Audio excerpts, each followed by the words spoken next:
Hello, Masood. Good morning, sir. Good morning. Good morning. Good morning, Aruba. Good morning, sir. Good morning, sir. Good morning, children. Good morning, sir. I was late. I was actually working, but I just didn't turn it on. So everybody's okay? Yes, sir. Yes, sir. We are We are good. fine. Okay, let's open in prayer. God, I ask that you bring the rest of the class in. I ask, Lord, for the other 4 people that you bring them, Lord, by your mercy. I pray that this will be a helpful class. I pray that you'd help people who are having mentally problems in their areas, Lord, that you'd work that out. And I also ask in Jesus' name, would you please work in our discussion that it would be helpful, Lord. I pray that I'd be humble before you and wouldn't think that I know anything. And I pray that you'll use this for your glory in Jesus' name. Amen. Amen. Okay, thank you. Well, I guess we should get to work. Any questions about the course so far? Anything, concerns, worries, nothing? Okay.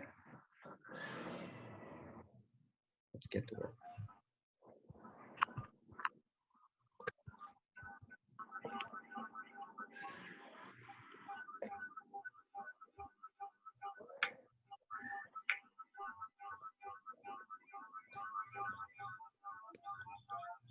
That's an interesting sound. There we go. Okay.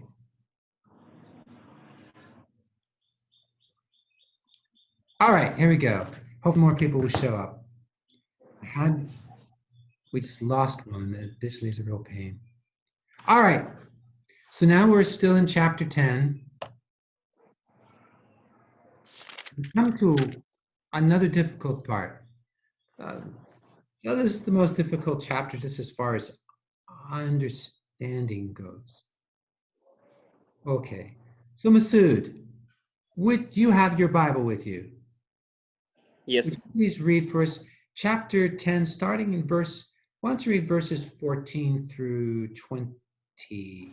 14 through 19. No, 14 through 20. इस सबब से ऐ मेरे प्यारो बुत प्रस्ती से भागो मैं अक्लमंद जानकर तुमसे कलाम करता हूँ जो मैं कहता हूँ तुम आप उसे परखो वो बरकत का प्याला जिस पर हम बरकत चाहते हैं क्या मसीह के खून की शराकत नहीं वो रोटी जिसे हम तोड़ते हैं क्या मसीह के बदन की शराकत नहीं चूंकि रोटी एक ही है इसलिए हम जो बहुत से हैं एक बदन हैं क्योंकि हम सब उसी एक रोटी में शरीक होते हैं जो जिस्म के एतबार से इस्राएली हैं उन पर नजर करो क्या कुर्बानी का गोश्त खाने वाले कुर्बानगाह के शरीक नहीं बस मैं क्या ये कहता हूँ कि बुतों की कुर्बानी कुछ चीज है या बुत कुछ चीज है नहीं बल्कि ये कहता हूँ कि जो कुर्बानी गैर कौमें करती हैं शयातीन के लिए कुर्बानी करती हैं ना कि खुदा के लिए और मैं नहीं चाहता कि तुम शयातीन के शरीक हो आमीन Okay, so what verse did you finish in? 20 20. Okay, that's good. Thank you very much. It's very nice. Okay, so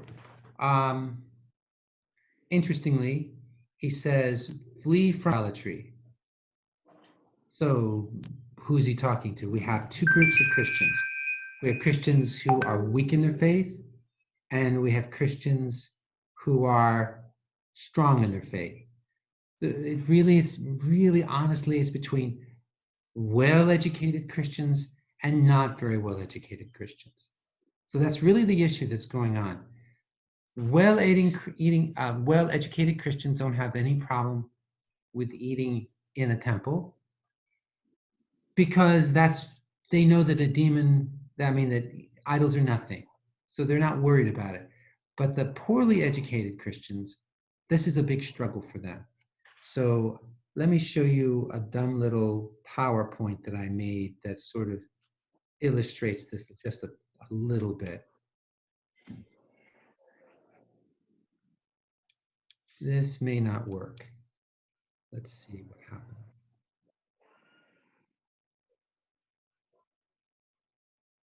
Because I forgot to run the PowerPoint first. Oh, this is the wrong PowerPoint. No, it's wrong class. I've got like 3 PowerPoints running here. Here we go. Let's try running this.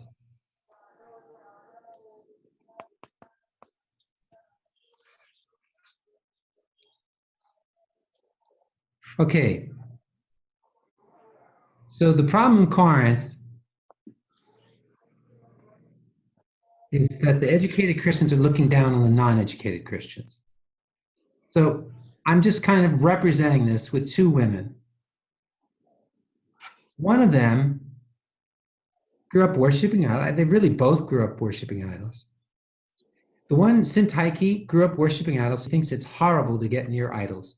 She's worried that she would go back to them. But Sophina is an educated Christian.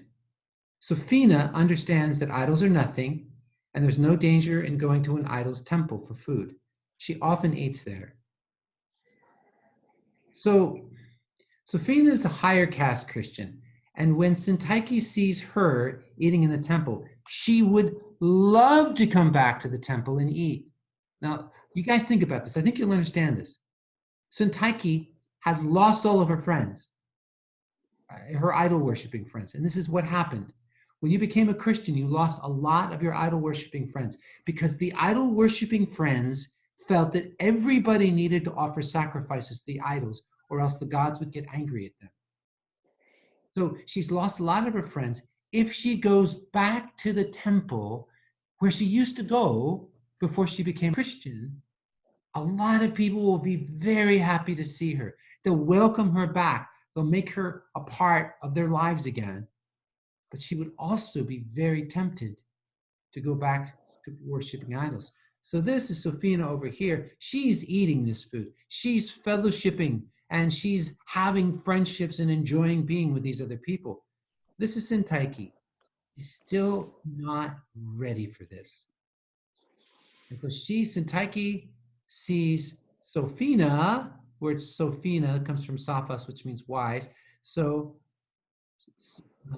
Syntyche sees Sophina, and Syntyche's like, I really would like to go back. There's so much of my life that I've left behind me because of the idols. And so it's not just about demons. It's not just about worship, but it's also about all of the people and all of the things that are a part of that. How can Sophina be so cruel that she is tempting Syntyche like this? This is the whole point of chapters 8, 9, and 10.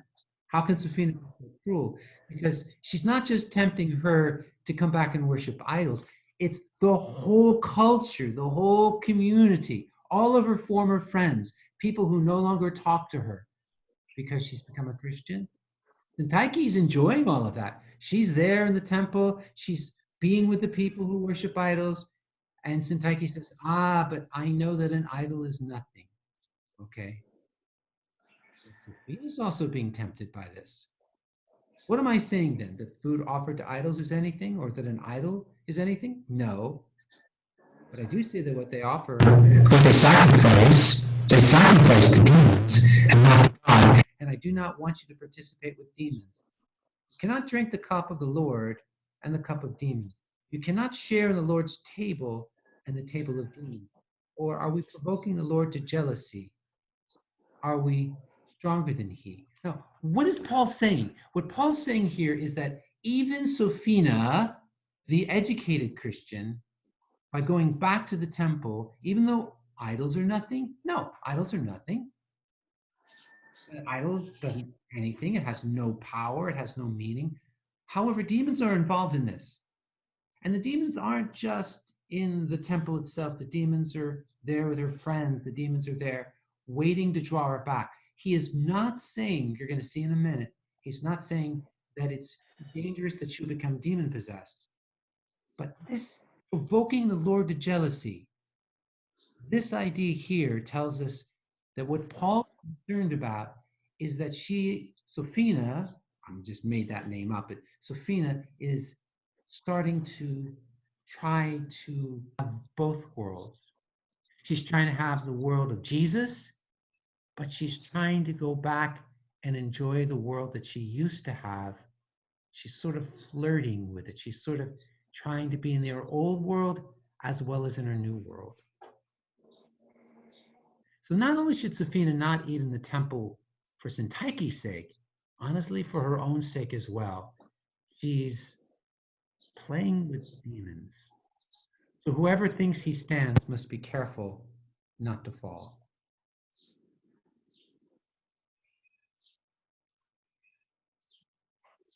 Hello, Martina. So does anybody, did you kind of see what's going on there? It's not just the danger of, oh, I'm going to worship idols, but it's being pulled back into that culture, being pulled back into that community. And so both Sintaiki and Sofina are at danger because evil is nothing, yes, but there's more than just the idol there. There's the whole experience of the eating together, being together. And then that's how Solomon fell into idol worship. It's through his relationships with his wives. So any questions or comments, observations? Wow, we have 6 people. We're only missing 3. Okay, so I'm going to pull back into the Bible then.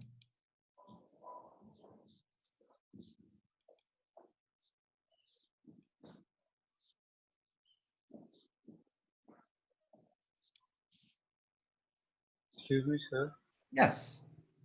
Sir, is Paul wanted to saying that if we share the table of Christ, we are sharing the oneness of God? What a great question.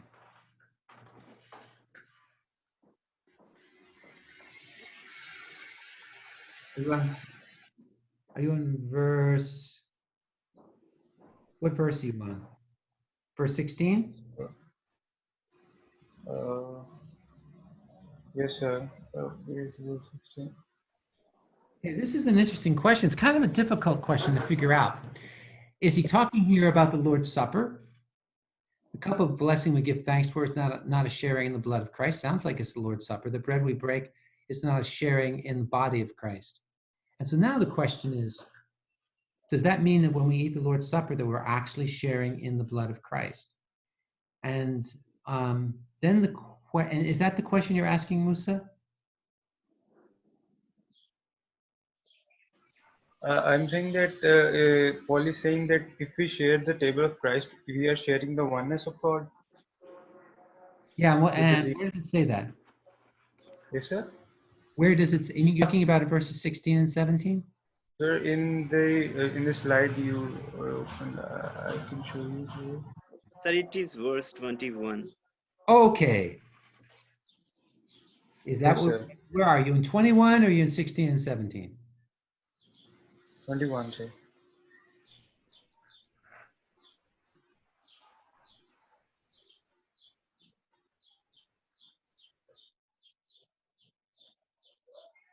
All right, I'm going to go back up to 16. The cup of blessing that we give thanks for, is it not a sharing in the blood of Christ? The bread that we break, is it not a sharing? Okay, so the word sharing there is the word koinonia. Okay, the word koinonia, somebody's sound. Masood, did you want to say something? Yeah, sir, verse 20 is saying we cannot share, or we cannot in Urdu the sacrifice the non-Gentiles people or Gentiles people they do for Satan, not for God.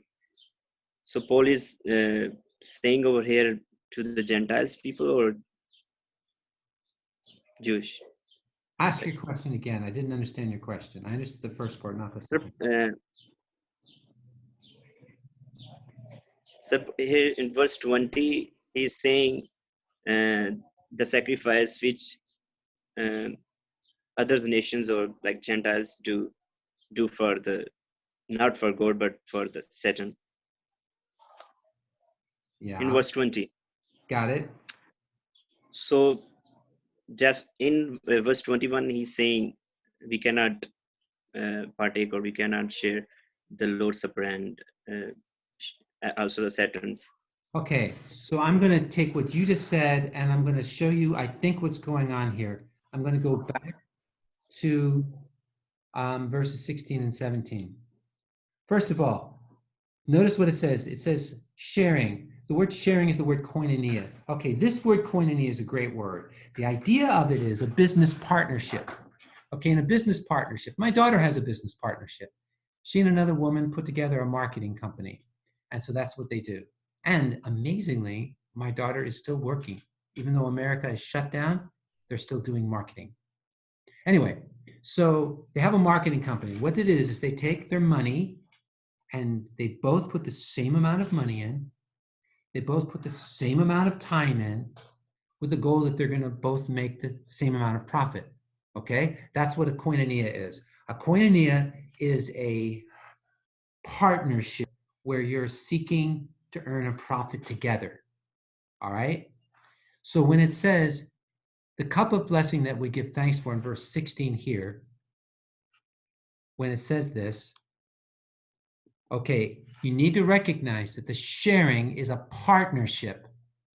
And it's we, all believers, you folks, all of you, we all together are in a partnership together. We are all together sharing in the blood of Christ. That's how we're cleansed from our sin. We all share in the blood of Christ. That's how we're made pure before God. The bread that we break, we are all together sharing in the body of Christ.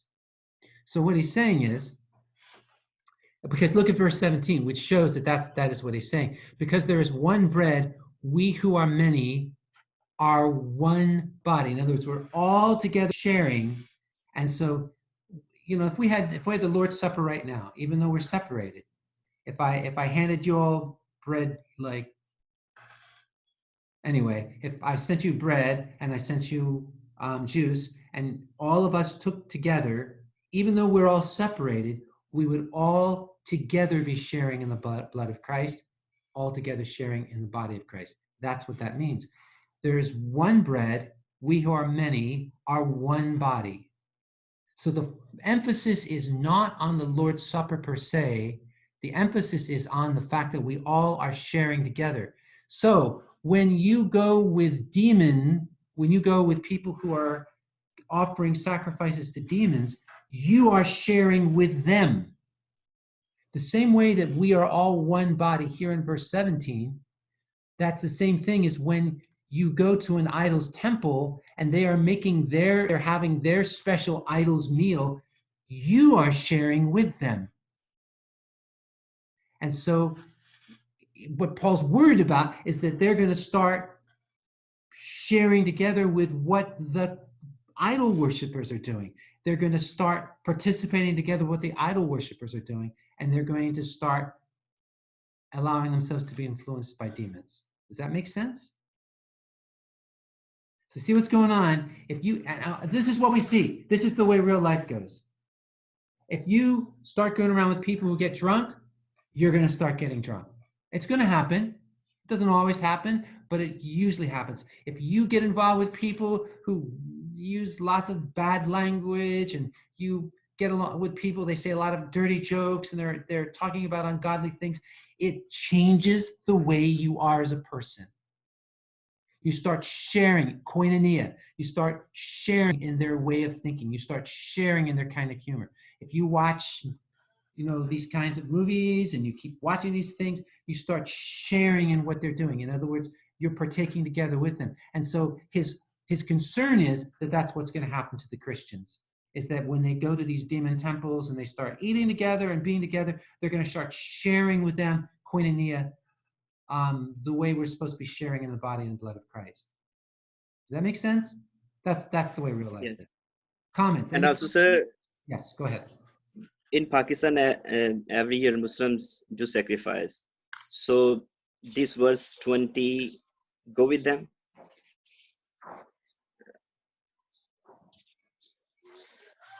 Yeah, we need to talk about that. Let's talk about that in the next section. So I'm going to move to 23. Okay. Everything is permissible, but not everything is helpful. Everything is permissible, but not everything.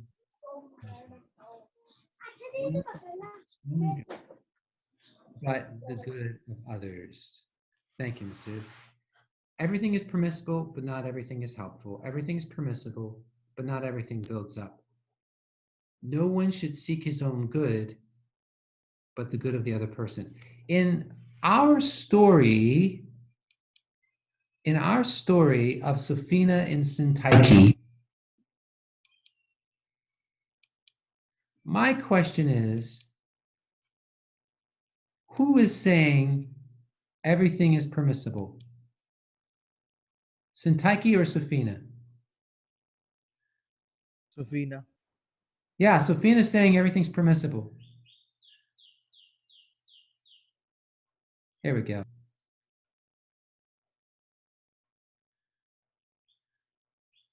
So Sophina is like, yeah, it's all permissible. There's nothing wrong with it. It's totally fine. So she's cool. She can handle it. The problem is that Syntyche can't. But not everything that's permissible is helpful. Not everything that's permissible is safe. And so Paul's concern is that Christians who are doing things that are allowed are either going to hurt others, like Syntyche is hurt, or they are going to share with unbelievers in a way that makes them start to become influenced by them and end up being with them. They're provoking the Lord to jealousy. Okay. So this is a really, really important passage. And notice here, it's about what's helpful and it's about what builds up. And all of you, remember this for the rest of your lives. Paul is not saying that God forbids.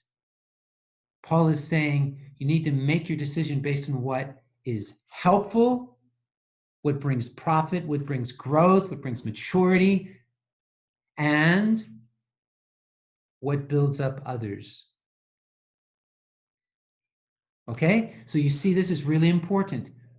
Paul is not saying, oh, it is sin to go into an idol's temple. He does not say that. What he says is, it is not helpful to eat in an idol's temple.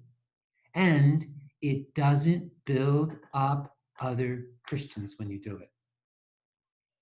So this is where love now becomes the law of Christ, rather than just saying, oh no, don't go into that idol's temple. There might be a time where you should go into the idol's temple. Somebody brought that up like a week ago.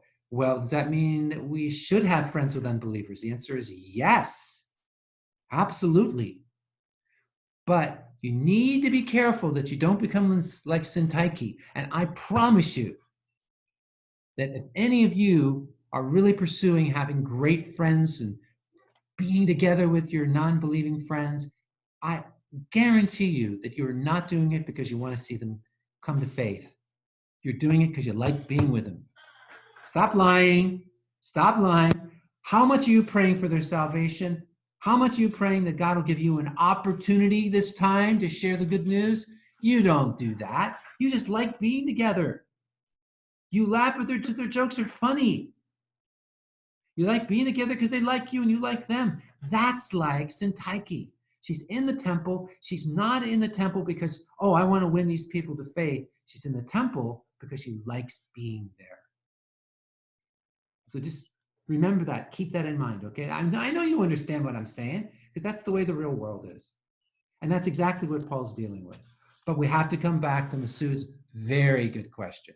So I'm going to go up to verse 25, and then we're going to go through the whole thing, and then we're going to come back to answer that. And who's got an Urdu Bible? Who would like to read? Okay. Go ahead, Anita, why don't you read for us? I want 25 through 30, okay? This is a really good passage, 25 to 30.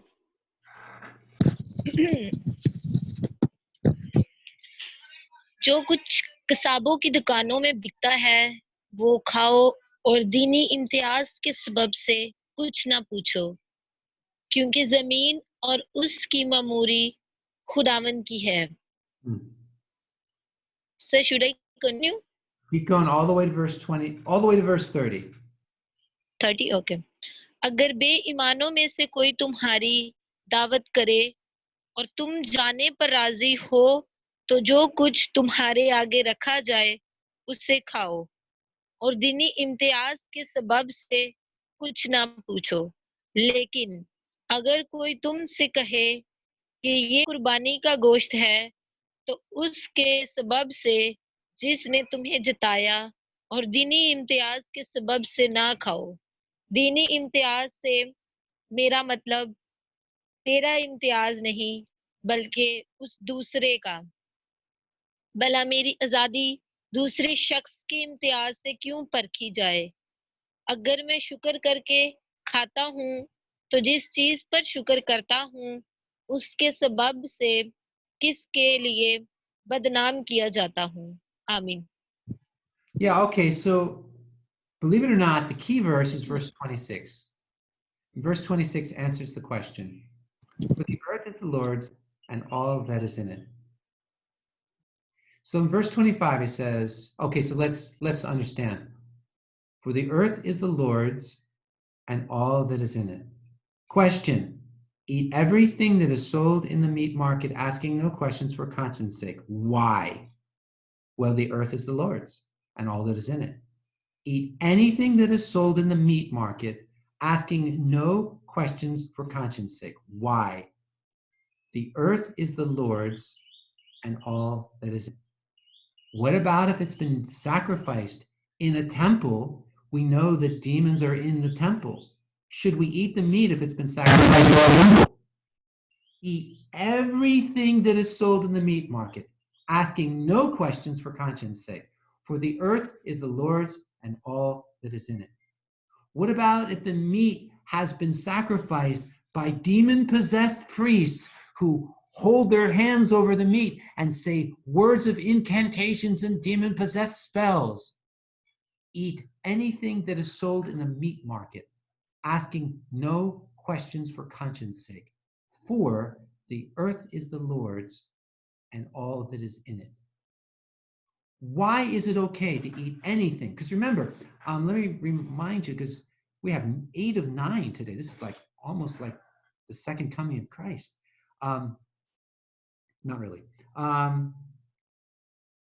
What they would do is they would sacrifice meat in the temples. This is the way that the temples supported themselves. And then they would take the meat they had sacrificed and they would sell it in the market. And so you'd have booths. You'd have a booth of meat that was sacrificed in Apollos' temple, meat that was sacrificed in Athena's temple, meat that was sacrificed in Mars's temple. And different people would go to different booths to buy their meat. And part of it was because you had your own, what they call patron god, and you would make sacrifices to that god and you would worship that god especially. Hindus do this. They have their own gods, and some of them, lots and lots of them, like the elephant god, it's really creepy, but lots of them worship Shiva, which is super creepy. Shiva is the creepiest god. Oh my gosh, that like gives you nightmares if you've got that statue in your house. But the reason in the Corinthians, they would just go through the marketplace. They would buy the meat from the meat seller, the meat wallah that was their god. Or if they wanted fertility, they would get it from Athena's booth. Or if they wanted power, they would get it from Mars because he's the god of war. So I don't know if you see, the point is that there were lots of different meat sellers from different temples. Paul says, eat everything that is sold in the meat market, asking no questions for conscience sake. So Paul doesn't care where it's been sacrificed. Now my question is, how does this verse, for the earth is the Lord's and all that is in it, how does that tell you can eat anything? Give me an answer. Verse 26, how does verse 26 say that you can eat anything, even if it was sacrificed in a demon's temple by a demon-possessed priest? Verse 26. Musa. Yes. Oh, yes, okay. Masood, you go ahead. You were going to say something. Yeah. Verse 26, sir, saying something else, and 25 is saying something else. Okay, well, verse 26 starts with the word God. Yeah. Order. So verse 26 is explaining verse 25. But in 27, Paul is saying, if unbeliever I in think my because the Lord has made. Verse 27 is a different verse. We're in verse 25 and 6. Verse 26 is explaining verse 25. So how does verse 26 explain 25? Get to 27. so because God has created everything and he is the God over everything. So obviously meat is including. Possess everything. Yeah. Right. That's excellently spoken. Nicely done. Well done. Musa, add to it. I was saying that he possessed everything. Like for the earth, Lord, for the earth, he's the Lord's. He possessed the earth, so there's nothing bad in it. I have all the things. Okay, that's really good. Excellent. Luke, you were going to say something? I was saying that Excuse the me. Lord has made everything pure for us, for who are believers. Once we, Excellent. anything that we eat, if we believe in Jesus, just eat it. Yes, that's excellent. Shirun? Sir, Sir, this does it body mean won't that? last. So does it This mean that we body can won't also last. eat the? Okay, go ahead. Go ahead. Zishan Sharun. first, Shirun, and then Zishan. Go ahead, Shirun. Okay.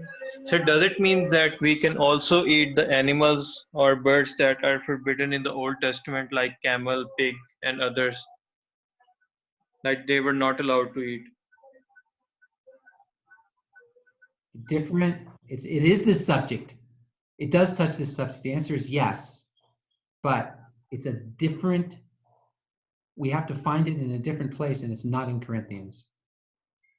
And I don't want to deal with that question until we completely understand this one.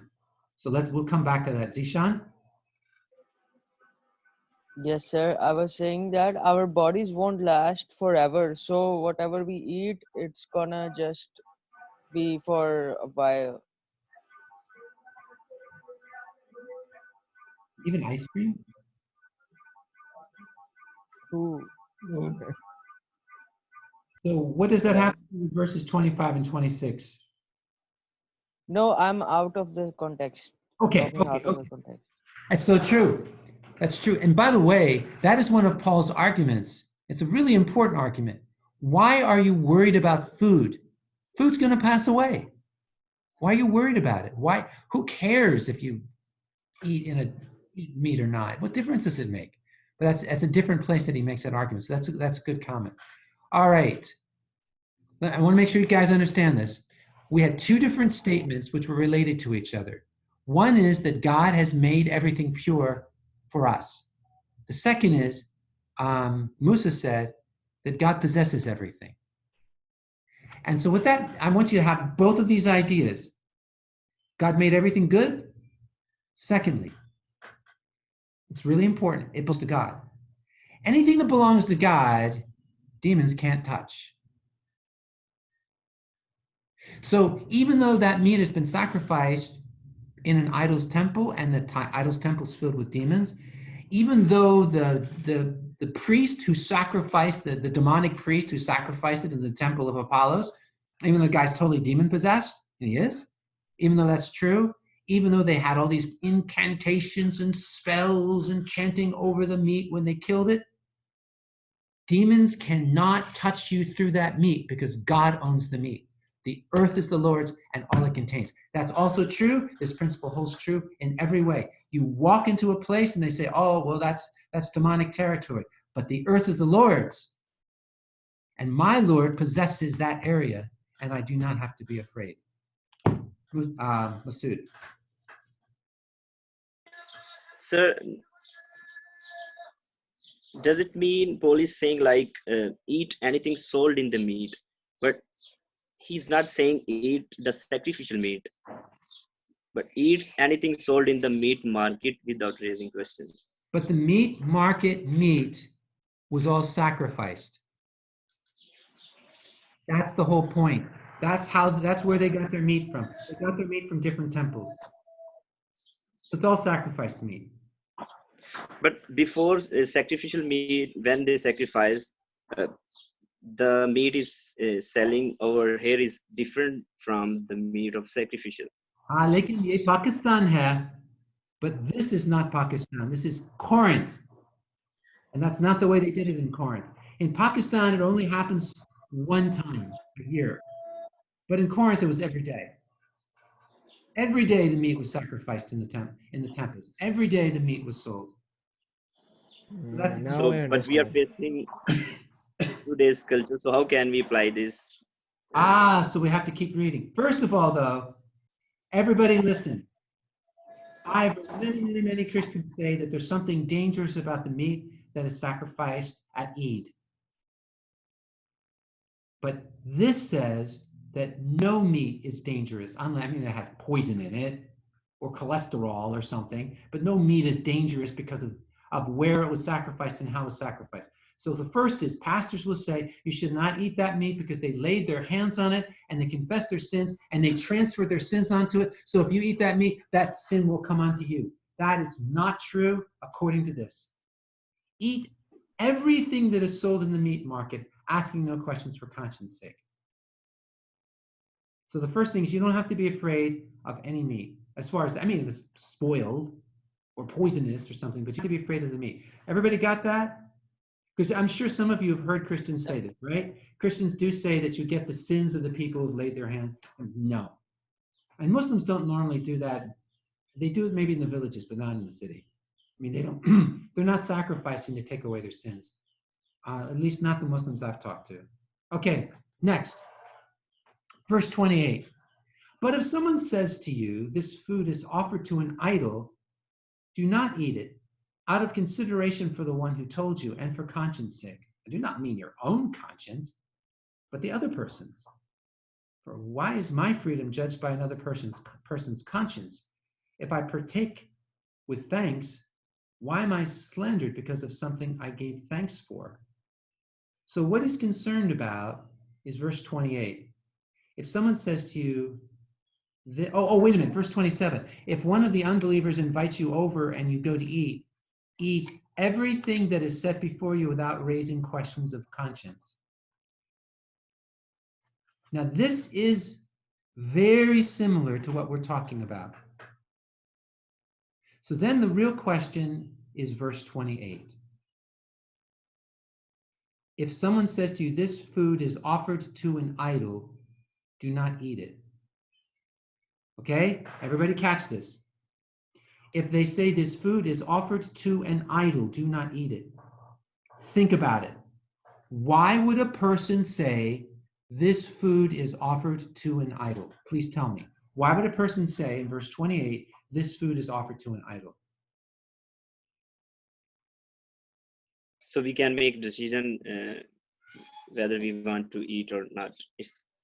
Probably not. That could be, but I don't think they're going to try to. In other words, if you're with an unbeliever, like for example, Muslims are totally shocked when they find out that Christians don't want to eat Eid meat. Muslims are like, what? Because 98% of the Muslims in Pakistan don't ever talk to Christians. Okay, they're not that many. There are 4 million Christians in Pakistan, but there are 190 million Muslims.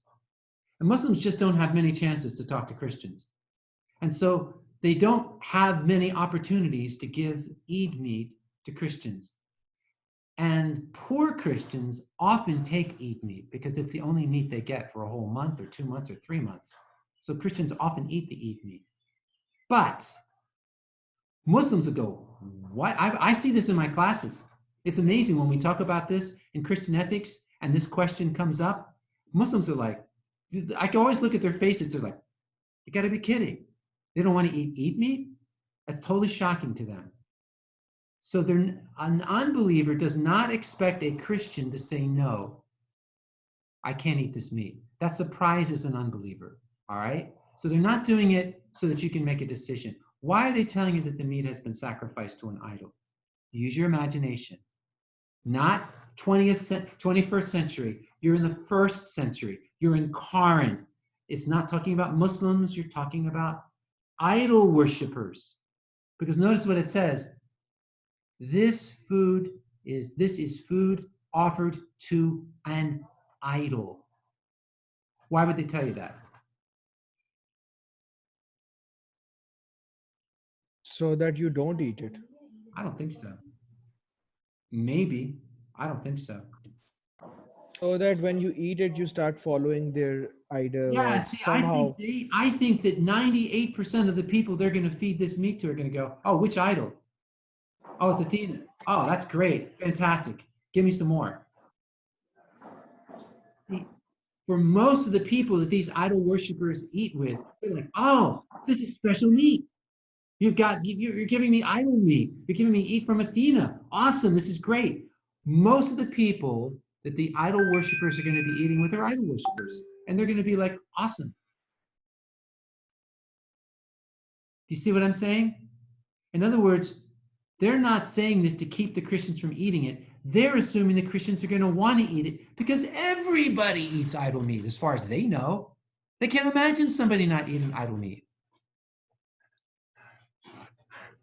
Just like when I have non-Christian friends and they'll talk about something and I'll make a comment like, well, yeah, we don't do that. They're totally shocked. They're like, you don't? Who would ever care about that? See, idol worshipers don't think about that. Your Christian friends think about it when they go out drinking because they know it's wrong. But Muslims don't even think about it, okay? Idol worshipers wouldn't think about it in the 1st century. So my question is, verse 28, what does that tell you about meat that's sacrificed at Eid? If someone says to you, this food is offered to an idol, do not eat it out of consideration for the one who told you. How does this apply to meat sacrificed at Eid? You tell me.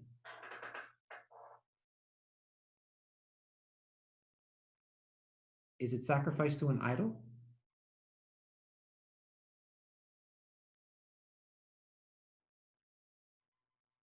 It's sort of. Keep talking. I'm thinking. Okay, thinking. Is it meat sacrificed to an idol?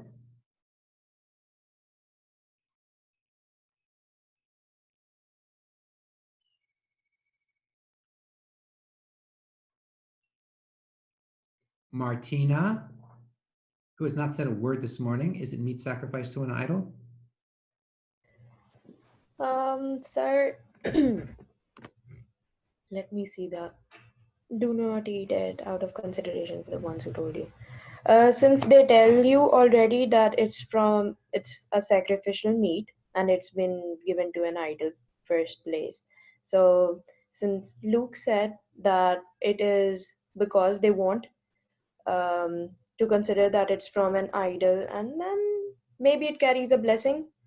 So if you want to show it that you don't want the blessing from the idol or somebody, then you can avoid it. Did everybody hear what she said? Did you understand what she just said? Say it again. That was extremely good. So because the idol sacrificial meat has the blessings in it, according to the person who is saying that you can have it because it's been sacrificed and it's been given to an idol, it carries a blessing. So just for that sake you can avoid eating it because you don't need a blessing from an idol, you already have it, maybe. That is fantastic. Did you all get that? That was really straightforward, easy to understand. I'm going to remember that. All right. Now, the question is that what happens at Eid? Do people eat meat at Eid in order to get some kind of spiritual? I don't think so. I don't think so. You just eat it because you're hungry. And they give it because they're happy. It's a Yes, they family want holiday. a public announcement. Say it again. They want to publicly announce it that they have done their Yes, what was that's right. given to them. It's kind of Sir, almost the same thing as Christmas cake. So they have plenty and their refrigerators are full, so they want to distribute. Absolutely. That's what it is. They're Plus, announcing they distribute it in the neighborhood because it's like a good deed or something for them. exactly. Do you see how completely different this is? They're not trying to give you a spiritual power or the blessing of the God or anything like that. They are happy. They want to show off, maybe. They want to share their happiness with you. All of those things. But none of those things are what Paul's talking about. Paul's talking about something very different. All the things which uh, our brothers and sisters do when they're distributing their Eid meat is sort of worldly and materialistic. They don't have like a spiritual element to it, that if we eat it, we're gonna Right. have something of that sort. Or even when they're giving it, it's us who make these things in our minds that it's sinful and we can't eat it and we're gonna be sinful, and we are Right. just creating these thoughts out of our own. What Luke I said, don't know why we do these things. because we're all dumb. That's why. Yes, I agree with Luke. Go ahead, Zishan. Yes, I agree with Luke, because there's no blessing or curse when they distribute the meat, or these are just our perceptions that we think that Shabash. way. Shabash. Nicely put. So now I But want still, you to go ahead. if like I go to a Muslim friend's house and it's during Eid times and they serve me food, I'm gonna eat it.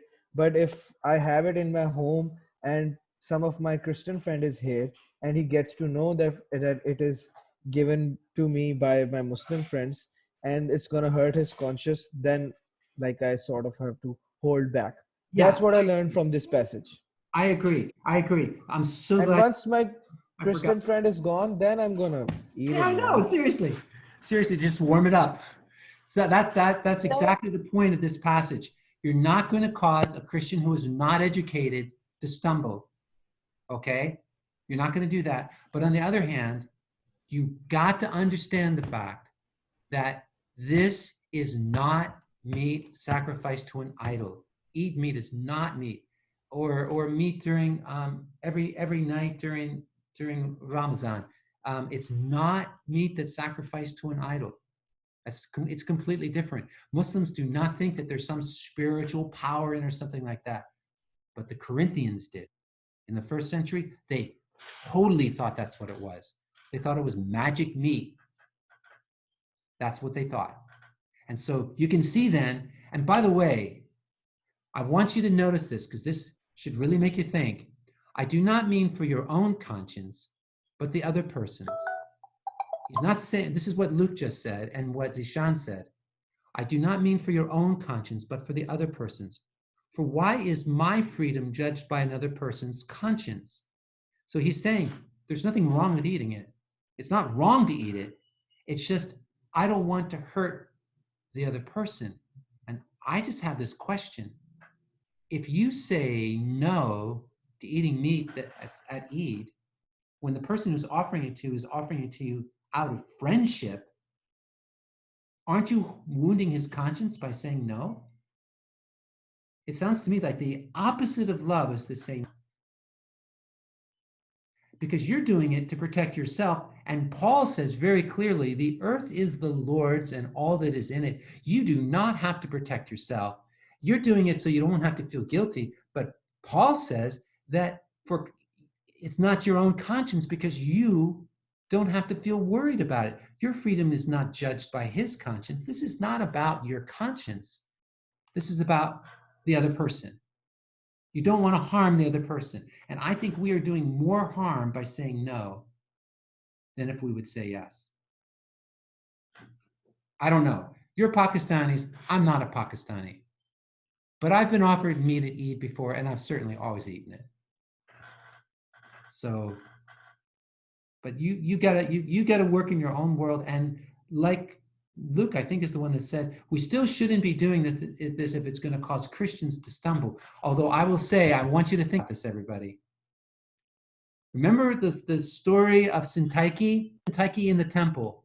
She was tempted to go back to her old religion, not just because of the magic side of it. That wasn't the only thing. It's because she missed all of her old friends. She missed being with all of her old friends, remember? And she missed all of that she's lost because she's a Christian. She's enjoying it. Safina is enjoying all of this, but she's getting sucked into that old world again. Sintaiki is really tempted because she wants to go back to where she used to be. However, everyone, think about this. Oh, no, stop. Think about this. Are Christians who don't eat meat, are they tempted to turn over to Islam? No. That's not even a temptation ever. So what is the problem with eating Eid meat as far as the church goes? What sin are we leading Christians to commit? It would be the sin of thinking that there's spiritual power in the meat and not wanting to be Not spiritual power. Their main argument is that it's sinful. They poured out their sins on it. That's the only thing. That's right. And so then it's just a matter of teaching, isn't it?